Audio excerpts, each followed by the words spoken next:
प्रिय विद्यार्थियों, आज का हमारा विषय है एंट्रोपी एंड प्रोबेबिलिटी। एंट्रोपी और प्रायिकता।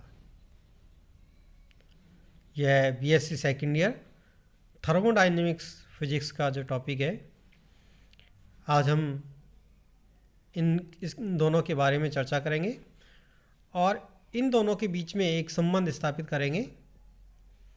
तो वो देखिए कैसे ज्ञात कर सकते हैं एंट्रोपी और प्रोबेबिलिटी के बीच में संबंध।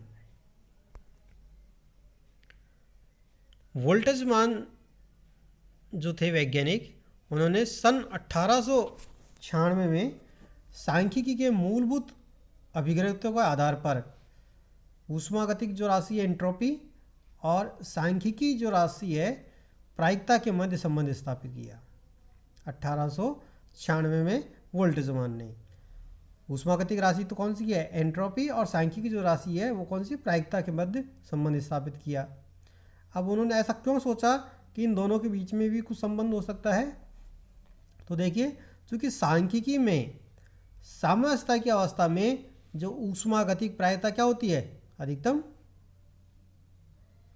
और ऊष्मागतिकी नियमों के अनुसार साम्यावस्था में जो है एंट्रोपी क्या होती है, अधिकतम। अतः साम्यावस्था में ऊष्मागतिक प्रायिकता और एंट्रोपी दोनों के मान ही अधिकतम होते हैं। अतः इन दोनों राशियों के बीच में एक संबंध स्थापित किया जा सकता है। ठीक है, तो देखो, एंट्रोपी को प्रायिकता के फलन के रूप में व्यक्त करने पर S equal to function of W, अर्थात S equal to F W. ठीक है, यहाँ पर इसका मतलब है कि ये जो S है वो W का फंक्शन है। माना दो विलगित निकाय A और B के एंट्रोपी क्रम से S1 तथा S2 तथा ऊष्मागतिक जो प्रायिकता है उसकी W1 और W2 है। तो क्या लिख सकते हैं हम, S1 इक्वल टू एफ डब्ल्यू1 और S2 इक्वल टू एफ डब्ल्यू2। ठीक है, आगे देखिए, यदि विलगित निकाय ए और बी से मिलकर अगर हम एक संयुक्त निकाय का निर्माण करें तो एंट्रोपी की जो प्रॉपर्टी है उसका इस्तेमाल करते हुए हम क्या लिख सकते हैं, S इक्वल टू क्या हो जाएगा, S1 प्लस S2। इसमें मान रख दीजिए तो क्या हो जाएगा, F W equal to F W one plus F W two. हम जानते हैं कि जो संयुक्त निकाय की जो ऊष्मागतिक प्रायिकता कितनी होगी, W equal to W1 W2, या एफ डब्ल्यू इक्वल टू क्या हो जाएगा, एफ W1 W2। अब देखिए, समीकरण 4 व 5 से हम क्या ले सकते हैं, समीकरण नंबर 4 है, ये समीकरण नंबर 5 है। तो F W1 W2 equal to क्या हो जाएगा, F W1 plus F W2। ठीक है, इसको नाम दे दी समीकरण नंबर 6।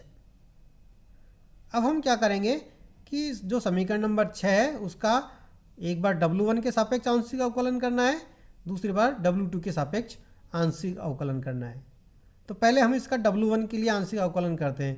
तो देखो, del F W1 W2 upon del W1, इधर साइड से करेंगे तो क्या हो जाएगा, एफ W2 का तो 0 और इसका आ जाएगा del F W1 upon del W1।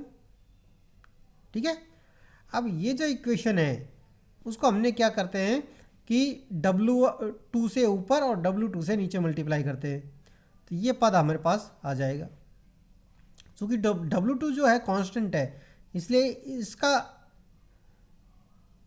Del W1 के साथ में लेने से इसके मान में कोई परिवर्तन नहीं आएगा। तो इसको क्या लिख सकते हैं, del F W1 W2 upon del W1 W2 into, यहाँ पर ये W2 बच रहा है तो W2 इधर आ गया, equal to del F W1 upon del W1। ठीक है, तो ये जो क्या हो जाएगा, del F W upon del W।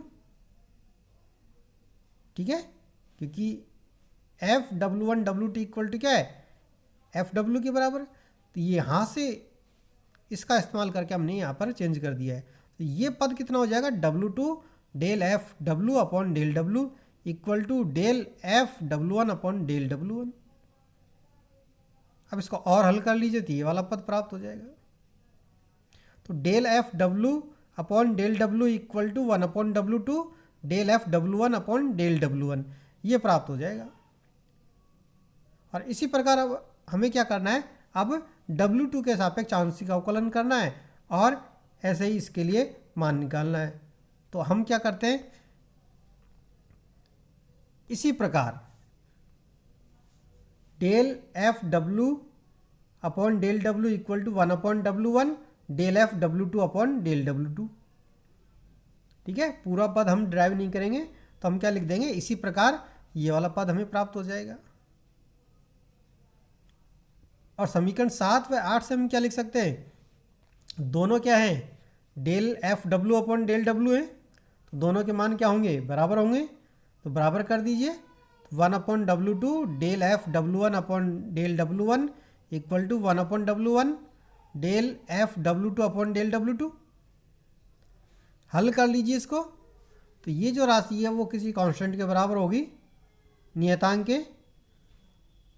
ठीक है, तो del F W1 equal to K del W1 upon del W। समाकलन करेंगे तो हमारे पास ये वाला पद आ जाएगा, S1 equal to F W1 equal to K log W1 plus some constant C। इसी प्रकार S2 इक्वल टू हमारे पास ये वाला पद प्राप्त हो जाएगा, यहाँ भी इसमें कोई कांस्टेंट है। ठीक है, आगे देखिए, तो दोनों को ऐड कर दीजिए तो कुल प्रायिकता आ जाएगी। S इक्वल टू क्या हो जाएगा, ये प्लस ये दोनों कांस्टेंट जोड़ दिए तो एक नया कांस्टेंट आ जाएगा C डैश, और बराबर कितना हो जाएगा, S equal to S1 plus S2। तो इससे जब हम कंपेयर करेंगे तो इस कांस्टेंट का मान कितना आना चाहिए, C डैश इक्वल टू 0। ठीक है, तो अब एंट्रोपी तथा ऊष्मागतिकी जो प्रायिकता है उसके बीच में संबंध निम्न प्रकार दिया जा सकता है। तो क्या हो जाएगा, जनरल फॉर्म में अगर लिखना चाहें इसको तो S equal to K log W। ठीक है, S1 कितना है, के लॉग W1 और S2 कितना है, के लॉग W2। तो जनरल फॉर्म में जब हम लिखेंगे तो इसको लिख सकते हैं S equal to K log W। ठीक है, तो ये एंट्रोपी और ऊष्मागतिकी जो प्रायिकता है उसके बीच में संबंध है। अगर हम इस संबंध को पार्टीशन फंक्शन Z की फॉर्म में लिखना चाहें तो वो हम किस प्रकार लिख सकते हैं, वो हम देखेंगे। तो देखिए, ऊष्मागतिकी की जो तृतीय नियम है उसके अनुसार परम शून्य ताप T पर निकाय या तंत्र की जो एंट्रोपी होती है वो शून्य होती है, अर्थात T इक्वल टू 0 पर S इक्वल टू 0। और उस केस में जो ऊष्मागतिक जो प्रायिकता या स्थूल अवस्थाओं के संगत जो सूक्ष्म अवस्थाओं की संख्या है वो W इक्वल टू 1 प्राप्त होती है। कब, जब T इक्वल टू 0 हो और S इक्वल टू 0 हो। ठीक है, तो S इक्वल टू 0 हो जाएगा, इधर क्या हो जाएगा 0, तो log 1 का मान कितना आएगा, W का मान कितना हो चाहिए 1, तब इसका मान कितना हो जाएगा 0। ठीक है, तो ऊष्मागतिक प्रायिकता से W equal to n factorial upon multiplication I factorial NI। ठीक है, लॉग ले लीजिए इसका और स्टर्लिंग सूत्र से मान रखेंगे तो हमारे पास ये वाला पद प्राप्त हो जाएगा। ठीक है, log W equal to n log n minus summation I ni log ni। तो इस प्रकार के पद हमने पिछली वीडियो में सॉल्व कर रखे हैं, इसलिए मैं इसको ज़्यादा एक्सप्लेन नहीं कर रहा हूँ, इजी है, एक्सप्लेन हो जाएगा। इसमें सिर्फ स्टर्लिंग सूत्र से जो है मान रखना है और ये सॉल्व हो जाएगा।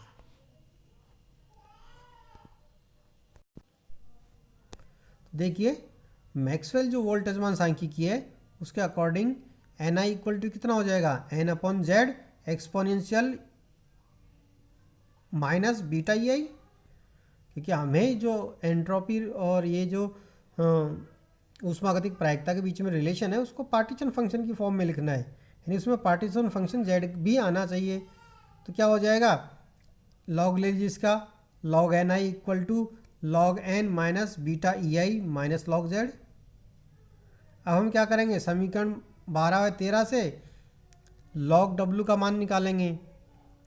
तो लॉग डब्ल्यू का मान हमारे पास ये आ जाएगा, इसको हल कर लीजिए तो हमारे पास ये वैल्यू आ जाएगी log W equal to N log Z plus beta ई।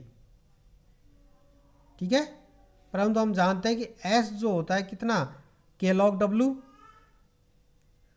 तो एस अपॉन के कितना हो जाएगा, लॉग डब्ल्यू, और लॉग डब्ल्यू का मान यहाँ से रख दीजिए।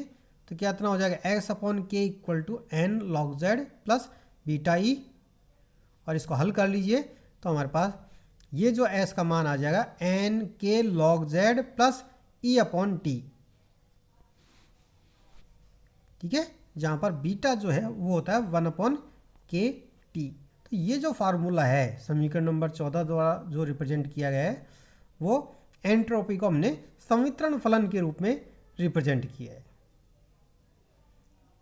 ठीक है, उससे पहले जो एस जो था उसको हमने थर्मोडायनेमिक प्रोबेबिलिटी के रूप में रिप्रेजेंट किया था, और यहाँ पर जो है एंट्रोपी एस जो को पार्टीशन फंक्शन जेड की फॉर्म में रिप्रेजेंट किया। तो ये थर्मोडायनेमिक प्रोबेबिलिटी और एंट्रोपी के बीच में संबंध होता है। धन्यवाद।